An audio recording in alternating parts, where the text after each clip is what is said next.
Hi, welcome to the Deck Network. I'm your host, Mike Danzilio, and today this is our co-host today, Sean Wakefield from Curve Your Deck. Sean, how you doing today? Great, Mike. Glad to be here. Okay, and an interesting episode today because we're going to talk about Sean's company, Curve Your Deck. So we've done some videos in the past, so let's get right into the videos.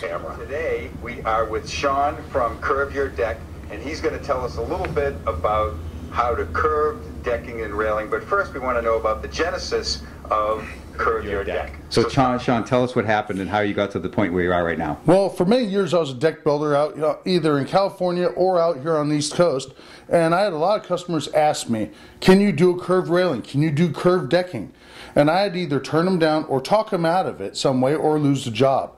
And it came about, I was talking to you last year that you mentioned that nobody was doing it on the East Coast really. And I said, you know what, let me check into this. The equipment was at a point where I could actually invest in it, and what started out as just something small on the side turned into a full-time gig. And so now Curve Your Deck Long Island is a major factor out here. I do full-time now. Okay, so this is Sean's little laboratory where he cuts everything and he keeps it nice and clean because he's a mechanic, and he makes the gates over here. Sean, you want to show us this gate? Well, this is an arch-top gate that I actually did last year, and I'm rebuilding it this year because I wasn't happy with the way it came out the first time around. I've actually got, I made the top in the bender that we'll show later. All right, right now we're going to show some curved railings. Sean, tell us what you're going to do. I'm going to curve Timbertech Radiance railings for a customer that gave us a rise and run, and we made a template to make it happen. Okay, let's see what you got here. Well, first of all, you got to check to make sure the temperature is correct, because if it's too hot, it'll wreck the product. If it's not hot enough, it won't bend. Okay. We're right in the ballpark. Being we're well over 200 degrees, you got to use gloves so you don't burn yourself, obviously. And pull it on out. Excuse me, Mike. Okay. So as you can see, it's like a noodle when it comes out. Oh yeah. So the temperature is over 200 degrees. And from what I understand is that different products require a different temperature because because they have different materials, and that's just a trial and error type thing. Yeah, I wrecked a lot of material learning how to do this. But the end result is a lot of happy customers. Okay, we're going to check out this table that he has here. It's got grooves in it. It's aluminum, so it cleans off nicely. You're going to get water on it because you want to cool these products down. What Sean's doing now is, Sean, what are you doing? I'm bending this around to the radius that is required by the customer, and then we lock it down, get it in position, and then once we have it locked down in position, we can cool it off with water. You gotta move kind of quick because as it cools down, it's not going to want to bend. And then we get all locked in, and we're good to go. It wants to want to twist a little bit on us, so what we do is push it down and get a clamp on there, and we're good to go.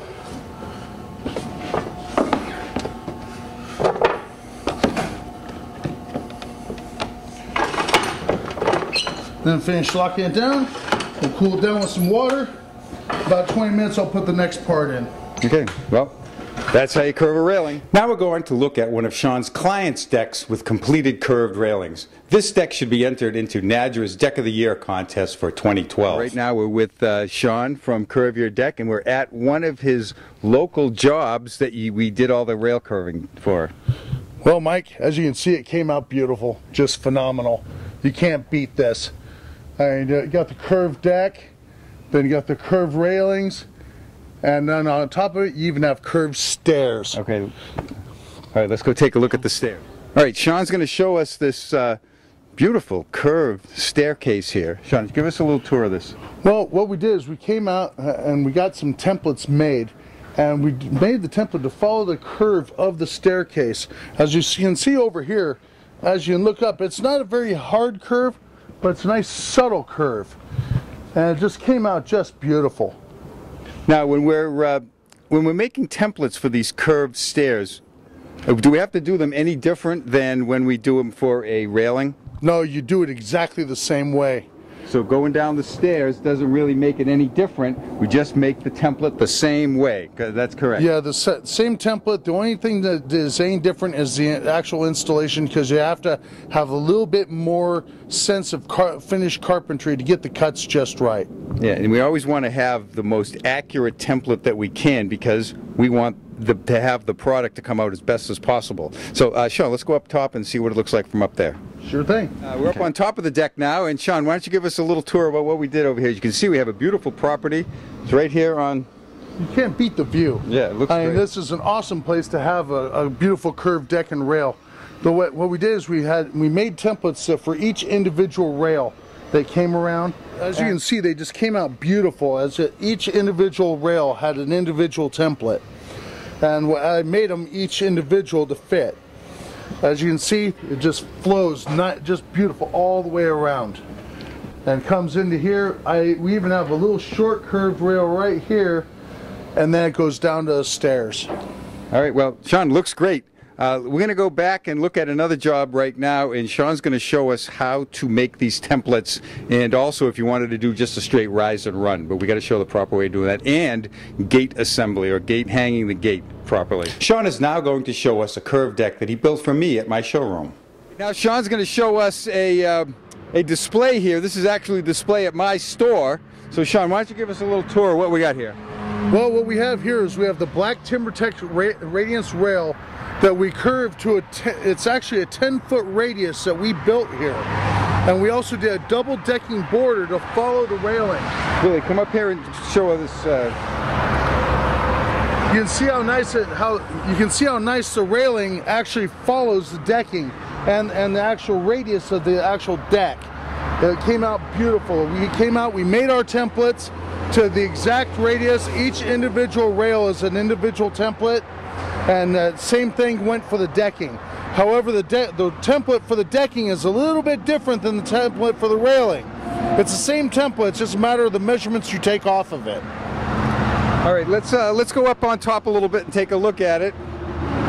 Now, Mike, over here, as you can see here, well, if you look down here, you can see the way the double border actually runs with the railing, and it just has a beautiful effect. Okay, Sean, why don't you take one of these rails off, and you can show the viewers how we'll make a template for curved decking and the railing.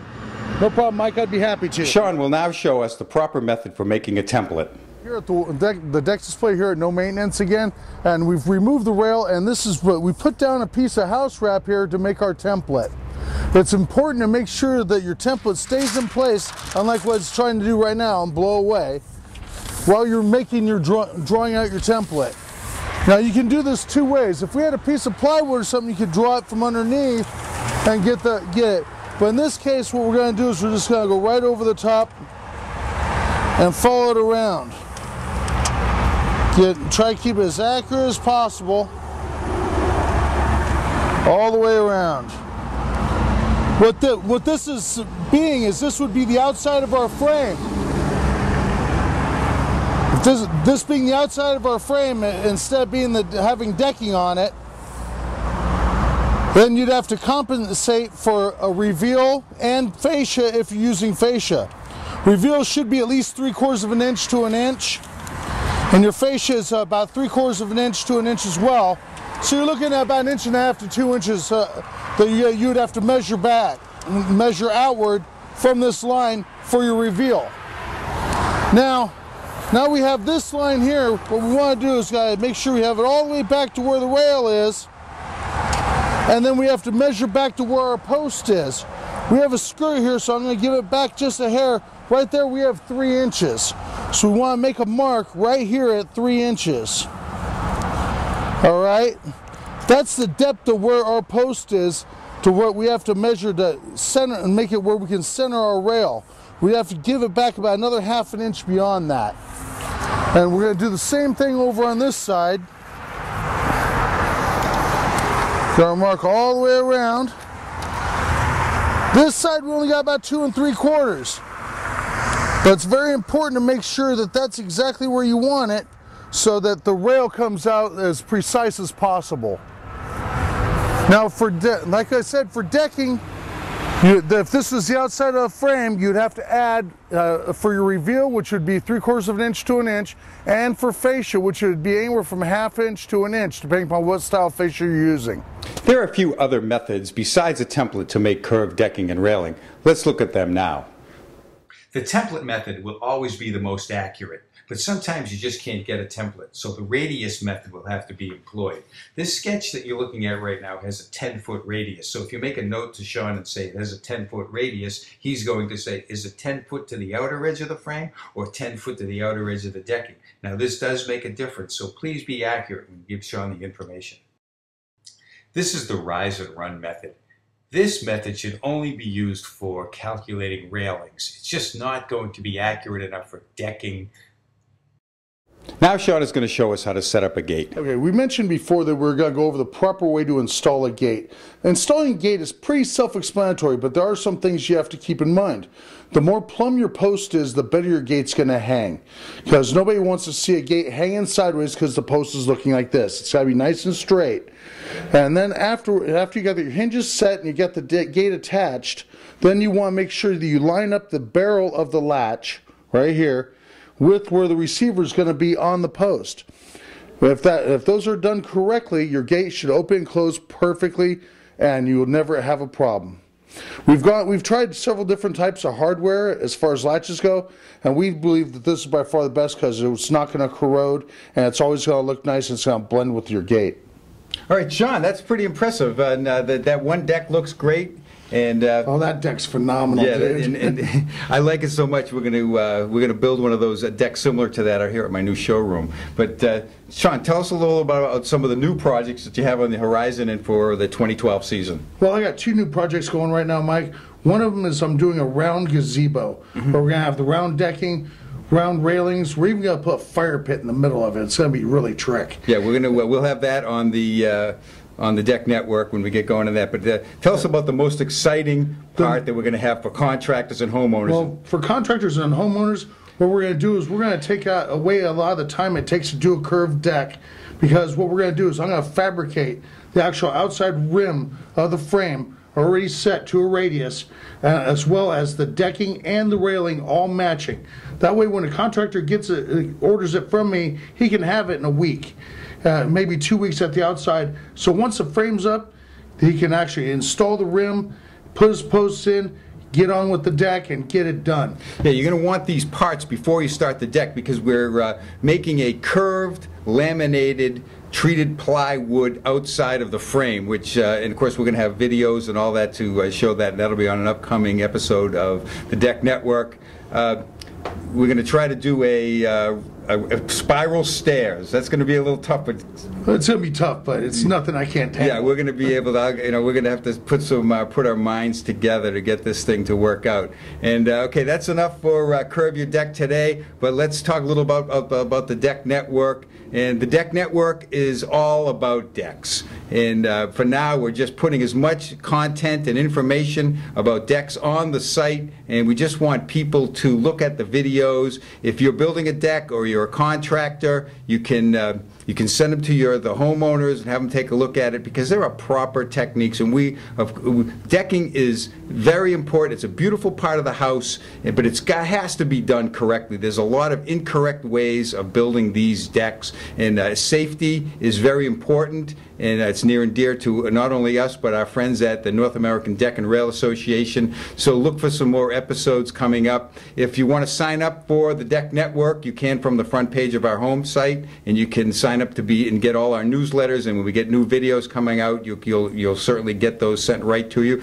We're on Facebook and Twitter, and that's about it. As we always say, have a great day and a happy decking.